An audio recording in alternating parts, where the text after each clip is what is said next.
Good afternoon, ladies and gentlemen.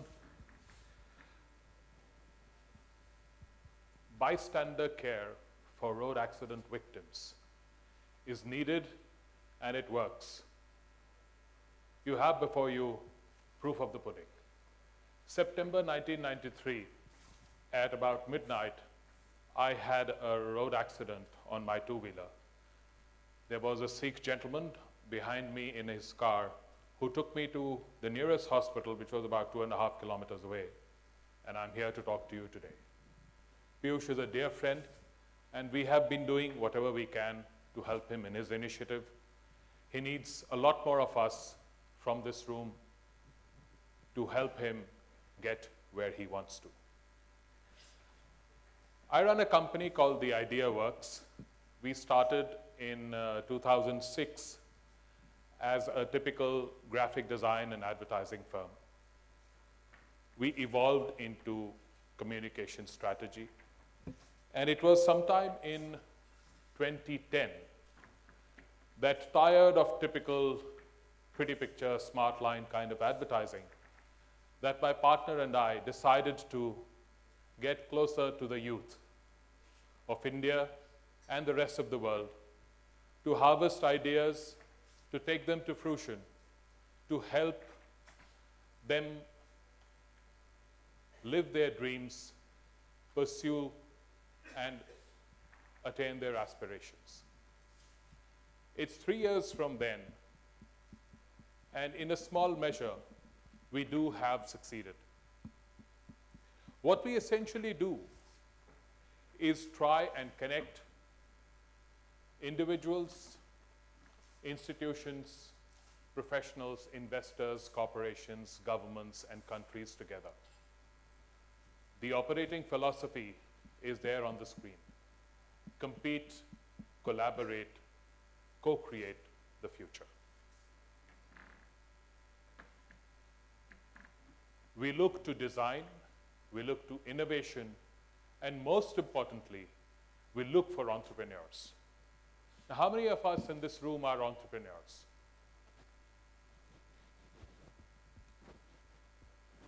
Thank you. Not more than 10 or 15. Earlier in the day, one of the speakers had alluded to India's demographic dividend. By no means can our government or our private sector even dream of generating or creating enough jobs as required to fulfill the aspirations of our young population. We need more job creators than job seekers. If we do not have more entrepreneurs very soon, we will very soon be faced with a situation where we will have more people talking about our demographic liability than our demographic dividend. It is that propels us to connect with more and more institutions, more and more students across the world in the pursuit of compete, collaborate, co-create the future. So what we do is we try and connect students, professionals, entrepreneurs, and institutions. The method is very simple. We organize competitions, we connect with institutions, we connect with alumni groups, we connect with student unions, and we harvest the best of ideas, be it business venture, be it product design, and now the newest that we are planning, mobile applications. In the process, we create a network where corporations, students, investors, entrepreneurs, governments, they're all linked together. We are hoping that through this, we will be able to create a uniform ecosystem which helps entrepreneurship thrive not only in India, but in other parts of the world, which ultimately will develop into a global ideas exchange. Back in our office currently, we have a team of about 10 people who are developing what will possibly end up in about 3 months from now as the world's largest database of young entrepreneurs and innovators anywhere in the world. We will put it up on the internet, arranged in terms of geography, in terms of sectors, in terms of interest to interact with people from different geographies. That, we hope, will be a truly global platform for exchange of ideas, which will look at problems not only from India, but from different parts of the world. It will create a platform and multiple forums for exchange of ideas and solutions to problems from different parts of the world.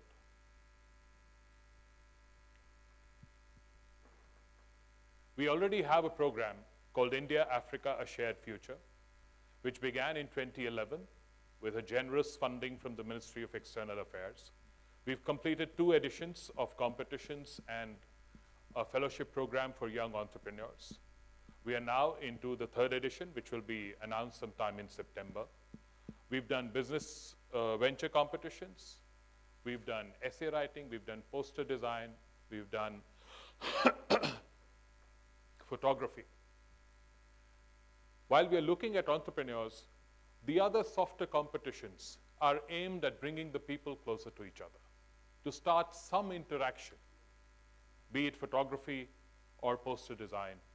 Last year, we ran a poster design competition across Africa and India, which was themed My Idea of Freedom. It got some excellent entries from across Africa and India. We ran a photography competition, which was themed My Community. That has helped us create a photograph library of about 500 excellent pictures from people across Africa and India, showing what is so unique about their community. The 3rd edition, the photography competition, is going to be based on My City. In the 3rd edition, we're also running a mobile applications competition where we are pairing two cities, an African and an Indian city, on a particular day. So we will run 4 mobile applethons, one every week, starting from the 15th of November to the 15th of December. So we'll be pairing Cape Town with Bangalore, Nairobi with Kolkata, Delhi with Cairo or Tunis, and Accra with Pune. So we'll have a pairing of cities from Western India and Western Africa, Southern Africa and Southern India. That is what we're doing under the India-Africa program. We take the winner of our business venture competition to Davos during the World Economic Forum's annual meeting. The idea is to give these young entrepreneurs a global platform to interact with CEOs, media professionals, and investors from all over the world. The ideas that we've got from across campuses in Africa and India are fantastic. The winner of our Africa leg of the business venture competition of 2013 is a young boy, all of 23 years old. He runs an enterprise which produces protein-rich food for young infants from mango seeds. The first ever enterprise of this kind. What makes it unique is not only is his product very affordable, but is also certified for its nutrition values under the most stringent of parameters. I had the opportunity to recommend this young man for a fellowship. When I wrote to him, along with the application form for the fellowship, he responded in a matter of minutes. He said, I'm too committed to my enterprise to take up this fellowship, which will keep me away from my enterprise for a whole year. That is the kind of commitment that some young entrepreneurs in Africa and India have shown, people who we have been fortunate enough to find through this program. Our next venture is likely to be announced sometime next month. We are looking to build a network across centers of excellence in the US and in India, and we are calling it India-America Natural Partners. The idea, again, is very simple. We'll just keep replicating the India-Africa model because we've seen that it works. What we will achieve here, what we will start with, is a business venture competition. We'll take it to product design and other spheres over a period of time. We already have interest in partnering us from IIM Ahmedabad and the Johnson School of Business at Cornell University. The plan, again, is very simple. We run the business plan competition, we find the finalists, we take them to New York, we do a final. After the final, that the collaboration begins. The plan is to put these 8 bright minds into a 72-hour boot camp where they will interact not only with investors, technology leaders, innovators, faculty members, and others from all over the US and India, but also amongst themselves to figure out new ideas for enterprises and product designs and service designs, which will leverage each other's understanding of their markets. We have people innovating in India. We have people with setting up enterprises in India in their silos looking at their markets. But if we have such bright minds from the Indian and American geographies working together to understand what works in their geographies and try and create something that works in Africa, or something that works in Latin America, or something that works in the ASEAN region, that will be the true measure of our success, of how we can set up a global ideas exchange, where young people from different geographies come with their ideas, win competitions, go to such boot camps where they are mentored by technology and business leaders and come up with completely new ideas for enterprises, for product design, for service design methods and methodologies. That we will call the future of change, where we'll be able to set up an ecosystem where we have thousands of people across the world talking to each other over networks that are energized with their own energy, with technology, looking not only to solve the problems that the world faces, but also to develop solutions that last, to create legacies that will, in times to come, anticipate problems and create solutions. That remains a dream, and that is what we are working towards. And I hope that as many of you in this room who have the interest to help us go along with this will reach out to us. You can connect with us at www.theideaworks.in, and if all goes well, in sometime in about 4 to 6 months from now, we should also be launching what we would like to call our Global Ideas Exchange, futureofchange.org. Till then, we will be at work. We will be looking for you to give us some ideas, to give us some solutions, and give us all the help that you can possibly provide,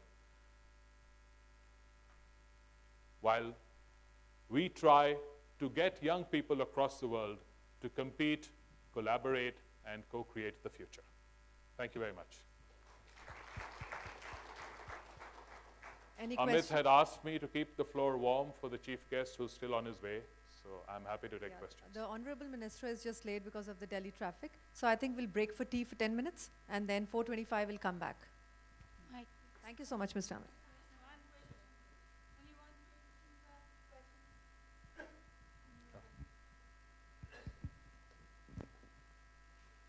Yes, ma'am.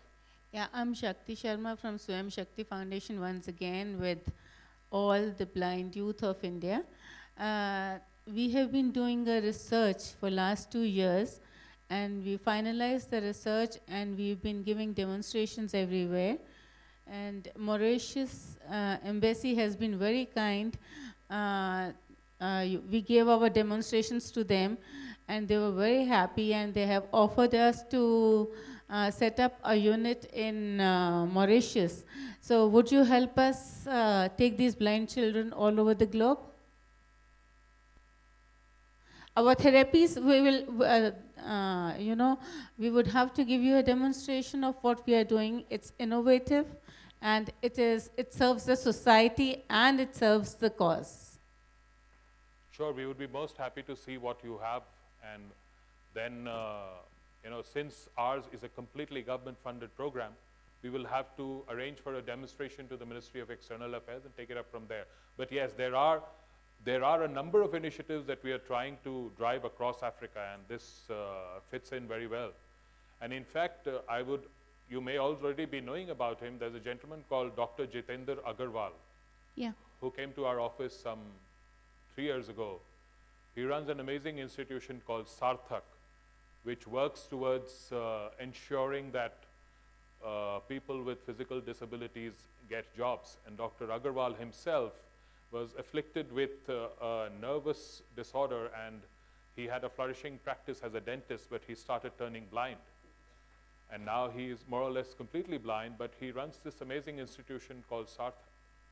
So Yeah, there are institutions sir, I know like about those. it. I'm also an author, I'm a writer, and I'm also turning blind.